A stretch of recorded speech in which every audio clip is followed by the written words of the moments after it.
मेरा नाम राधिका है। आज मैं आपको मेरे जीवन के एक ऐसे पहलू के बारे में बताने वाली हूँ जिसका मुझे भी पता नहीं था। कहते हैं जीवन में अच्छा दोस्त मिलना बहुत मुश्किल होता है, पर मेरी एक बेस्ट फ्रेंड थी पूनम। ऐसी वैसी दोस्त नहीं थी, बहनों से भी ज़्यादा प्यार था हम दोनों में। हम तो हमेशा यही सोचते थे कि शादी के बाद भी एक ही घर में हम शादी करेंगे ताकि कोई भी हम दोनों को अलग ना कर सके। मेरे घर वाले मुझसे ज़्यादा उसे मानते थे और उसके घर वाले मुझे। बस ये समझ लो कि उसका घर मेरा और मेरा घर उसका था। समय के साथ सब कुछ करना पड़ता है। मेरे लिए एक रिश्ता आया। लड़का इंजीनियर था, अच्छा कमाता था, राहुल नाम था उनका। घर वालों ने मुझसे पहले पूनम को तस्वीर दिखाई। उसे देखते ही लड़का पसंद आ गया और मुझे भी बोली कि अच्छा है तो मिलने जाओ उसको। मैंने बोला कि तू भी हमारे साथ चलेगी, मैं अकेले नहीं जाऊंगी। वो बोली पागल है तू, डेट पर जा रही है, मैं क्या करूँगी तुम्हारे साथ वहाँ पर जाकर। लेकिन मैं नहीं मानी। मैंने उसे बोला कि थोड़ी देर बाद तू वहाँ से चली जाना, लेकिन लड़के से बात करके मिल ले, पहले देखते हैं कैसा है। तू अपनी बेस्ट फ्रेंड को ऐसे ही किसी के साथ शादी करने देगी क्या? मेरे मनाने पर वो मान गई। हम दोनों उससे मिलने गए। घर वालों को कोई एतराज़ नहीं था क्योंकि पूनम मेरे साथ थी। राहुल को हम एक होटल में मिले। हम दोनों को बहुत अच्छा लगा। पूनम को तो इतना पसंद आया कि वो उसे जीजू बोलने लगी। राहुल भी उसके साथ बहुत अच्छा घुल गया था। देखा जाए तो राहुल और पूनम का स्वभाव बिल्कुल एक जैसा ही था, इसलिए मुझे भी पसंद आया। सब कुछ इतना अचानक और जल्दी में हो रहा था। चट मंगनी और पट ब्याह वाला सीन हो रहा था मेरे साथ। बहुत जल्दी में हमारी शादी हो गई थी। एक अच्छी बात यह थी कि राहुल की जॉब हमारे शहर में ही थी। उन्होंने एक नया फ्लैट ले लिया था। बाकी फैमिली अभी अपने पुराने घर में ही रहती थी। इस कारण शादी के बाद भी मुझे घर वालों और पूनम से मिलने में कोई प्रॉब्लम नहीं होती थी। आए दिन वो मुझसे और राहुल से मिलने हमारे यहाँ आती रहती थी। शादी के अभी 5 महीने ही हुए थे। पहले मैं पूनम को घर पर खाना खाने या कभी बाहर जाने के लिए बुला लिया करती थी, लेकिन फिर राहुल खुद ही फ़ोन करके बुलाने लग गए थे। धीरे धीरे मुझे पता भी नहीं चला मैं पूनम से कब इनसिक्योर फील करने लगी। मुझे नहीं पता था कि शादी के बाद मेरे अंदर यह बदलाव आएगा। राहुल और पूनम का स्वभाव एक जैसा ही था। दोनों को बातें करना बहुत ज़्यादा पसंद था और मैं चुप रहती थी। दोनों हंसते ही रहते। पूनम मुझसे ज़्यादा इंटेलिजेंट, हंसमुख और मुंहफट थी, इसी कारण हमेशा लोग उसे ज़्यादा पसंद करते थे। शुरुआत में मुझे लगा कि अच्छा है, लेकिन बाद में मुझे यह सब अच्छा नहीं लग रहा था। मेरे पति का बार बार हर बात में पूनम की तारीफ करना मुझे चुभने लगा। उसका भी बात बात में उनका हाथ पकड़ना और हंसते रहना मुझे खाने लगा।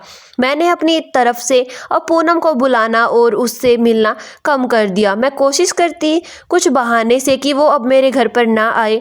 एक शाम अचानक ही वो और मेरे पति घर पर आए और बाहर डिनर का बोलने लगे। मैंने कहा मेरी तबीयत ठीक नहीं है। पूनम बोली इसका तो हमेशा ही ऐसा रहता है, बोरिंग घर में रहती है, इसके लिए कुछ पैक करा लेंगे, चलो जीजू हम दोनों चलते हैं। उन्होंने मेरी तबीयत भी नहीं पूछी और पूनम के साथ डिनर पर चले गए। उस दिन मेरे कलेजे पर जैसे सांप लौट गए। मेरे साथ क्या हो रहा था मुझे भी पता नहीं था। रात जब वो घर आए तो मेरा पारा चढ़ा था। वो तो आए लेकिन उनके साथ पूनम भी आ गई। दोनों अंदर आए और मेरा खाना टेबल पर रखते हैं। पूनम कहती है अब मैं जाती हूँ। उसके यह बोलते ही मेरे मुंह से इतने दिनों का दबाया हुआ गुस्सा फूटा और मैंने कहा हमारे बीच में ही सो जा, अभी क्यों जा रही है। दोनों की हंसी रुक गई और समझ गई कि मैंने ये मजाक में नहीं बोला। कुछ पल उसने मेरी तरफ देखा और फिर दरवाज़ा खोलकर चली गई। राहुल मुझे कहते हैं यह क्या तरीका था बात करने का। मैंने कहा आप ज़्यादा चिंता मत करो, वो मेरी दोस्त है, आपको इतना बुरा क्यों लग रहा है। आप हम दोनों को साथ ही मिले थे ना, आपको वो ज़्यादा पसंद थी तो आप उससे शादी कर लेते, मुझसे क्यों की। साहिल ने कहा आखिर तुम भी उसी सोच वाली निकली। तुम दोनों ने कहा था कि तुम्हें शादी के बाद भी अलग नहीं होना।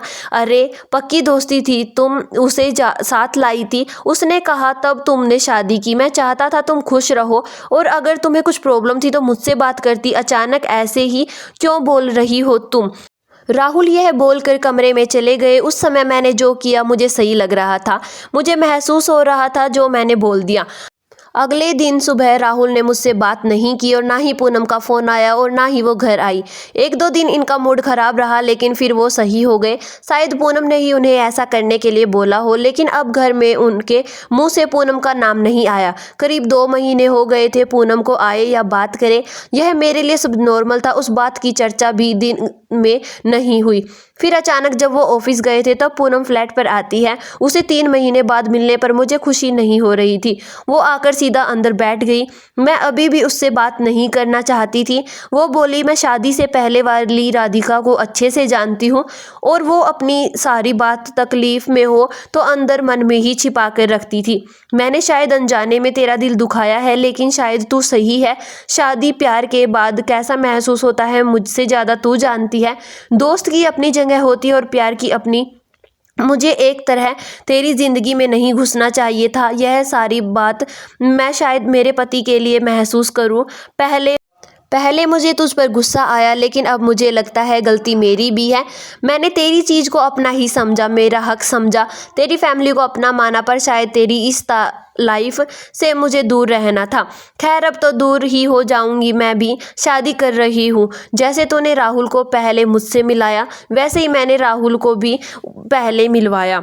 तो उससे गुस्सा थी इसीलिए तुझे नहीं बताया, पर मुझे लगा कि तुझे शादी में भी नहीं बुलाया तो एक और बड़ी गलती होगी, क्योंकि अब इस शहर में कम ही आना होगा।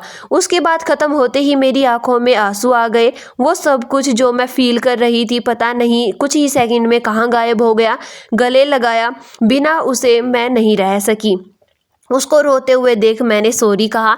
वो बोली, सॉरी मत बोल, मैं शादी कर रही हूँ, फिर बताऊंगी कि कोई मेरे वाले के साथ अगर ऐसा करेगा तो कैसा लगेगा। आखिर उसकी शादी का दिन भी आ गया। जितना वो मेरी शादी में नाची थी उससे ज़्यादा मैंने उसकी शादी में धमाल मचाया। अब भी हम अच्छे दोस्त हैं और हमारे पति भी बार बार, लेकिन अभी भी वो मुझे मजाक में ताना मारती है और कहती है, नहीं मैं दोनों के बीच में नहीं सोऊंगी, चिंता मत कर। पर मैंने एक बात सीखी कि अगर दोस्त से कुछ प्रॉब्लम है तो उससे बात करो। वो अगर आपका अच्छा दोस्त है तो ज़रूर समझेगा।